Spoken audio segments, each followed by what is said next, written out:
안녕하세요. 건강한 목사입니다. 여기는 분당선 야탐역 4번 출구 앞입니다. 오늘 소개할 교회를 찾아가 보도록 하겠습니다. 지금 현재 우리가 여기 있고요. 우리가 가야 될 곳은 상탑초교 성남시 한마음복지관입니다. 상탑초등학교 성남시 한마음복지관에 도착했습니다. 여기서 바로 맞은편으로 가시면 되겠어요. 백옥빌딩 3층에 있습니다. 들어가 보도록 하겠습니다. 나무십자가 교회에 도착했습니다. 여기 계시네요. 실례합니다. 안녕하세요. 네, 목사님 안녕하세요.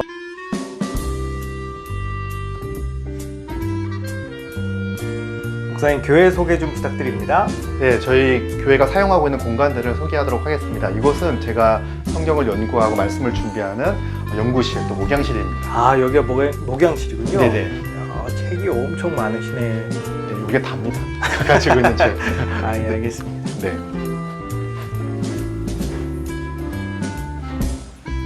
그리고 여기가 이제 로비죠. 여기 로비. 네, 작은 로비.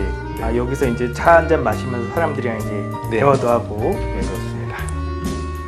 자, 그리고 여기는 교육실이죠. 여기가 교육실이에요? 네, 여기서 같이 성경 공부하고 또 주일학교 학생들 교육도 이곳에서 하고 있습니다. 네, 좀 뷰가 좋습니다. 그러네요. 창문이 바로 보이고 개방감도 있고 햇살 받기도 딱 좋고. 네, 또 너무 더워서 근데 다 네. 커튼을 치고 있기 때문에 밖에 보이진 않지만 그렇습니다. 여기는 유아실이죠. 여기가 유아실. 잠옷실. 네. 잠옷실. 여기서 이제 어린애들이 여기서 네. 앉아서 이제 말씀을 듣고 네, 또 부모님은 예배 드리고 그렇게 하는 곳이고 또 유아실 유아 교육도 여기서 있죠. 여기서요. 네. 여기는 예배당. 여기가 예배당이군요. 같이 예배 드리는 공간입니다. 그동안 제가 인터뷰했던 교회 중에서 가장 커요. 여기가. 여기 다 앉으면 몇 명 정도 앉을 수 있나요? 100명까지 와. 앉을 수 있을 것 같아요. 네. 저희가 또 이렇게 책상도 있어서 다 네. 갔던 교회들이 다 책상이 있더라고요. 네, 맞아요. 책상 있는 교회 시리즈로 하시는 것 같은데. 제가 네. 다니는 교회들은 다 그냥 책상은 기본으로 있는 것 같습니다. 네, 또 예배 드리면서 설교 들으면서 필기하고 예. 또 편하게 할 수 있도록 책상이 준비되어 있습니다. 여기는 주방인가요? 네, 여기 주방입니다. 마지막 공간이죠. 밥을 주방이- 하는 곳입니다. 오래되긴 했는데 예. 네, 그래도 주방이 뭐 아쉬운 넓네요. 대로 예배 끝나고 여기서 식사하고 그러시는 건가요? 네, 저희가 예배 시간이 오후 1시여서 식사를 하고 이제 예배를 드립니다. 식사를 하고. 네, 그 이유는 나중에. 안녕하세요. 건강한 교회를 소개합니다의 건강한 목사입니다. 목사님 안녕하세요. 안녕하세요. 네, 자기소개 부탁드립니다. 예, 저는 나무십자가 교회를 담임하고 있는 이찬양 목사라고 합니다. 반갑습니다. 네.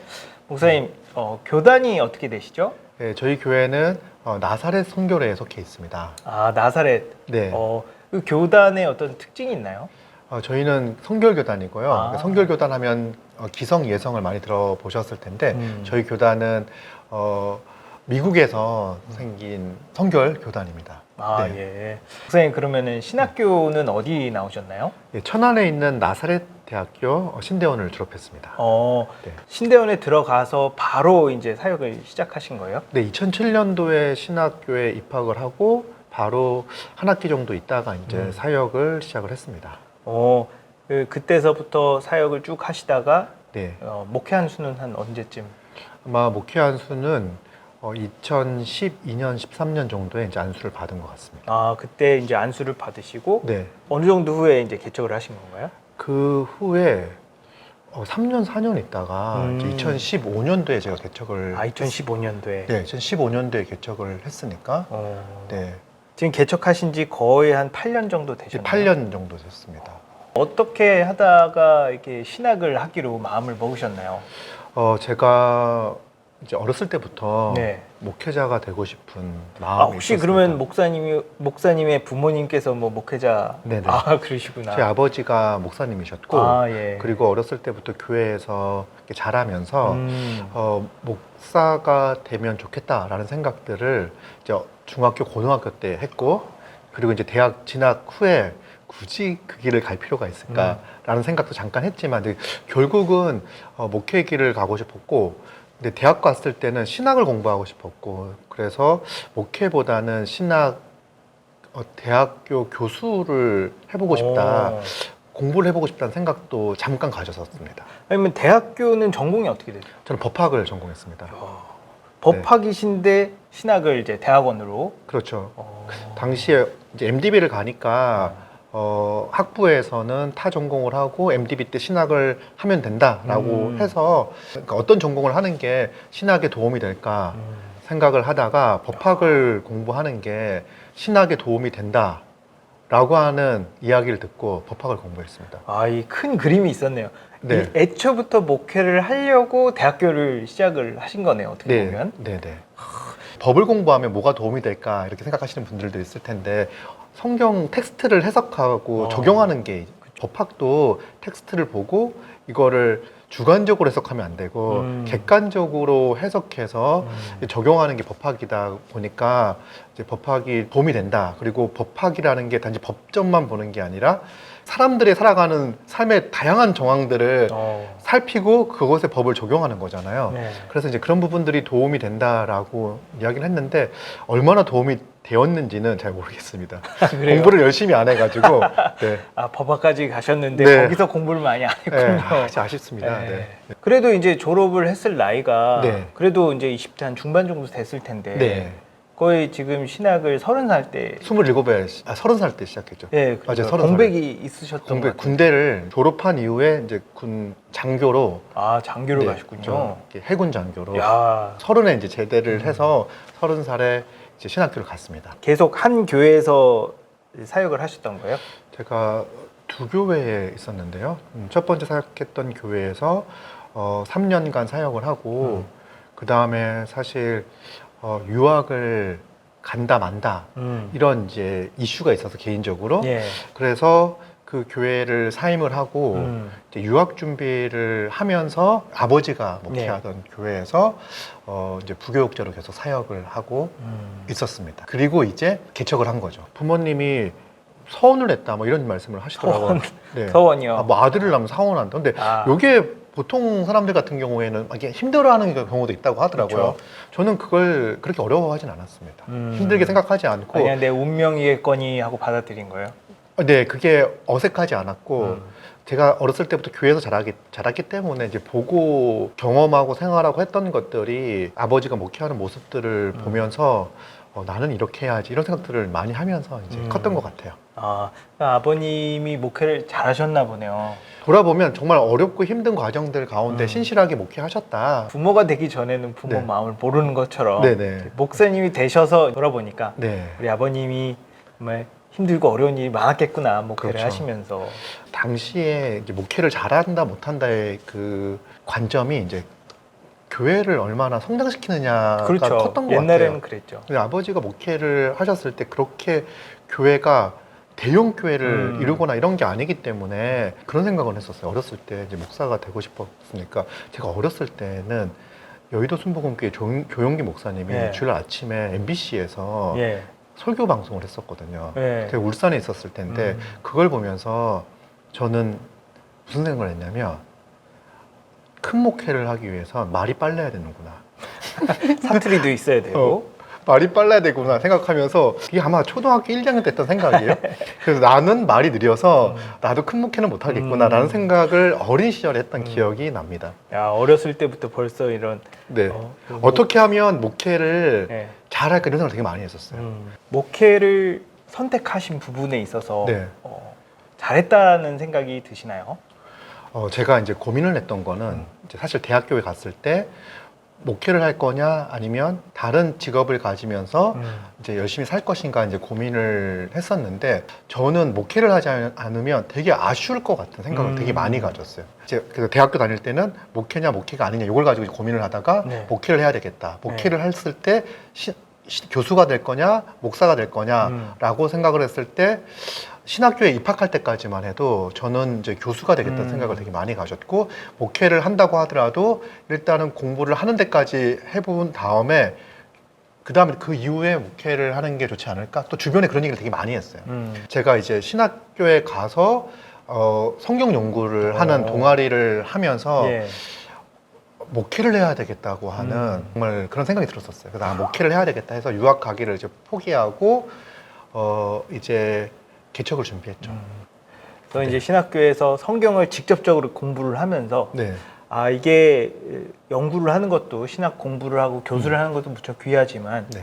실제로 이제 영혼들을 만나서 복음을 전하고 그 성도들을 키우게 하는 게 훨씬 더 값지겠구나. 네. 이렇게 이제 판단이 드셔가지고 네. 목회를 시작하게 됐다. 맞아요. 목사님께서 이제 목회를 하시면서 네. 참 목회하기 잘했다라고 느꼈을 때가 언제인가요? 사실은 별로 느낀 적이 목회하기를 잘했다?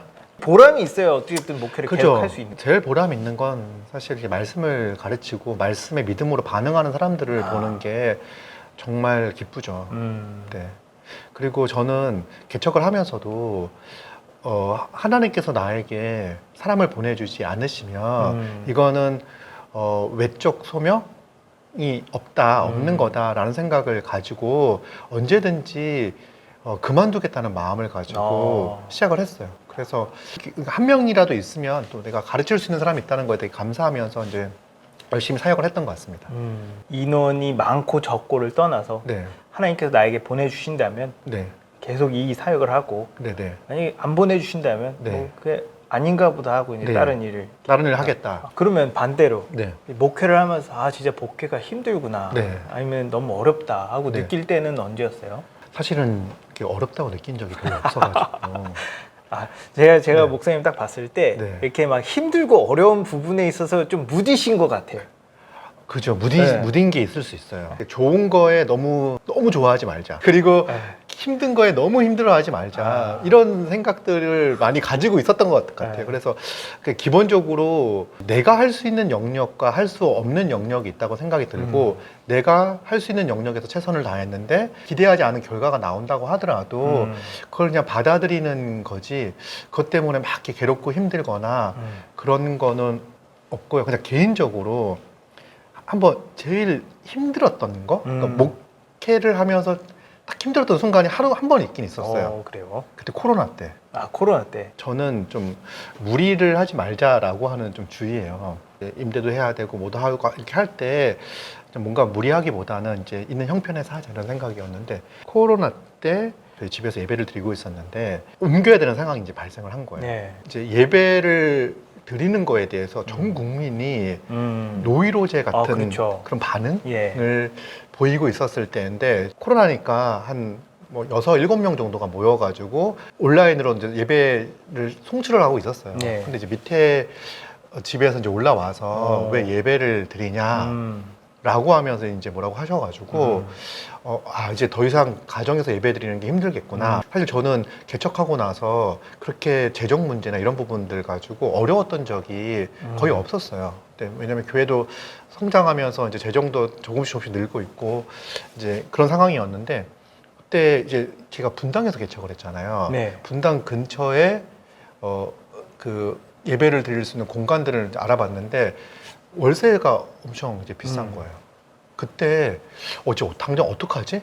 어디서 예배를 드리지? 이런 생각이 이제 들었었어요. 지금 이 예배드리는 이 공간을 보고 와가지고 교회 회원들이랑 이제 모여가지고 회의를 하면서 제가 이제 그 당시 재정에서 이 공간을 빌리게 되면은 매월 200만 원 정도가 이제 마이너스가 나게 되는 상황이에요. 어떡하지라는 생각이 막 들더라고요. 그때 좀 목회자로서 홀로 있다는 느낌이 살짝 들었었거든요. 하루 이틀? 예. 그리고 딱 모임을 했더니 성도들이 뭐라고 이야기하냐면 그 정도는 우리가 감당할 수 있다. 얼마씩 헌금을 더하면 그러니까 매달 얼마씩 헌금을 더하면 괜찮다. 바로 계약하자. 라고 해가지고 바로 한번 회의를 하고서 결정을 딱 난 거예요. 오. 사실 그때도 힘들어하지 않아도 됐었던 상황이었던 거예요. 교회가 함께 짐을 지고 이렇게 가는 것들을 보면서 그래서 아까 얘기했듯이 그렇게 크게 힘든 일이 별로 없다라고 이제 말씀을 드릴 수 있었던 것 같아요. 네, 힘든 일일 뻔했는데 네. 이게 성도들이 고통을 분담하니까 네. 이게 힘들지 않게 됐다. 네, 그 어렵고 힘든 일들을 목회자 홀로 짊어지고 가는 게 아니라 이렇게 한몸된 교회가 함께 의논하고 함께 기도하고 그 문제를 자기 문제로 인식하고 해결하기 위해서 애쓰고 힘쓰는 그런 모습들을 같이 경험을 하니까 행복하게 목회를 하고 있는 것 같습니다. 네. 네. 목회를 이제 하시면서 나름 목사님이 갖고 계시는 어떤 목회 철학들이 있으실 텐데 네. 어떤 목회 철학을 갖고 계신가요? 제가 이제 개척을 준비하고 있을 때 어떤 한 선배 목사님이 저에게 이렇게 물어봤어요. 네. 어떤 목회를 하고 싶냐? 그분이 얘기했던 거 이거니까 보통 어떤 사람은 뭐 상담 위주, 어떤 찬양 사역 위주, 뭐 이렇게 각각의 개성들을 이야기하면서 어떤 거에 초점을 맞춰서 목회를 하고 싶냐라고 해서 저는 목사가 말씀을 전하는 거 아닌가요? 라고 얘기를 했어요. 네. 그랬더니 이제 목사님이 그 얘기를 듣고서 야 좋다라고 이제 말씀을 하시더라고요. 그러니까 저는 이렇게 목회 철학이라는 게 다른 게 아니라 하나님께서 목사를 말씀의 사역자로 불러주셨고 성도들에게 말씀을 잘 가르치고 전하는 게 가장 중요한 거라는 생각을 이제 가졌고 그래서 제가 목회 철학은 우리 교회에 오는 분들 가운데 교회에서 여러 가지가 만족하지 못하고 실망스러울 수도 있을 텐데 교회가 말씀에 관심이 없어서 떠나지 않았으면 좋겠다. 그러니까 부족한 부분들이 물론 있겠지만 그 다른 거에 부족해가지고 실망할 수는 있어도 말씀을 진지하게 가르치려고 하지 않고 그런 것들 때문에 실망해서 떠나가는 사람들이 없었으면 좋겠다. 그게 이제 제가 이렇게 항상 생각하고 있는 점입니다. 우리 교회에 오는 성도들만이라도 네. 이제 말씀에 갈급하는 일은 없도록 교회를 왔는데 이 교회는 말씀을 잘 안 가르치는구나, 말씀에 별로 관심이 없구나. 그래서 교회를 떠난다고 하면은 되게 안타까울 것 같아요. 목사님이 갖고 계시는 장점은 뭐가 있을까요? 뭐가 있을까요? 나의 장점이라 이게 목회가 어떤 도움이 될지 모르겠는데 이렇게 뭐든 좀 쉽게 하는 스타일이라고 하더라고요. 네. 목회도 쉽게. 그치, 목회도 쉽게. 뭐든 쉽게. 아. 그냥 어려워 보이는 것도 쉽게. 좋게 해석을 한다면 네. 하나님께서 그만큼 이제 일을 잘 진행될 수 있도록 인도해 주시는 부분이 아닐까. 네, 그렇죠. 그리고 이제 어떤 문제나 어떤 상황이 딱 이렇게 맞닥뜨렸을 때 너무 힘들게 고민해서 가지 않고 그냥 내가 해야 할 일이면 이제 하는 거다. 그리고 내가 그 일이 막 너무 하고 싶고 너무 좋아서 하기보다 내가 해야 할 일처럼 보이면은 그냥 하는 게 남들이 봤을 때 어려운 일을 쉽게 하는 것처럼 이제 봐주시는 것 같아요. 근데 그 과정 가운데 하나님의 그 도우심과 그런 인도하심을 많이 또 경험을 합니다. 목사님 성격이랑 연관이 많이 있을 것 같아요. 그죠. 제 성격이 저는 어렸을 때부터 제 성격이 별로 마음에 안 들어가지고 왜요? 그러니까 이제 어떤 성격이었냐면 네. 좀 되게 좀 예민한 부분들이 있고 그래요? 상처도 많이 받고 예민하면 오히려 더 힘든 것도 잘 느끼고. 그렇죠. 예. 그래서 그게 너무 싫어가지고 예. 어렸을 때 혼자 이걸 어떻게 극복할 것인지를 네. 고민을 많이 했어요. 그래서 이런 사안들에 대해서 이거를 계속 걱정하고 고민하는 게 무슨 유익이 있을까? 무슨 의미가 있을까? 이런 생각들을 좀 많이 하면서 내 나름대로 극복하려고 했던 것 같아요. 그래서 성격이 많이 무단해진 느낌이 있습니다. 원래 옛날에는 좀 예민했었는데 또 예민하다고 하면 남들 예민한 사람에 비하면 또 예민한 것 같지도 않고. 네. 그죠? 모르겠어요. 네. 어쨌든 네. 목사님 스스로 과거에 좀 예민했다라고 생각을 했는데 네, 맞아요. 근데 이제 이 부분에 대해서 고민하고 하다 보니까 시간이 지나면서 극복이 됐다라고 볼 수 있겠네요. 네, 극복을 하려고 애를 많이 썼죠. 네. 지금도 마찬가지고. 네. 그래서 네. 이제 예민하게 반응하지 않고 이제 네, 맞아요. 예민한 것 같아요. 그거 보니까 지금.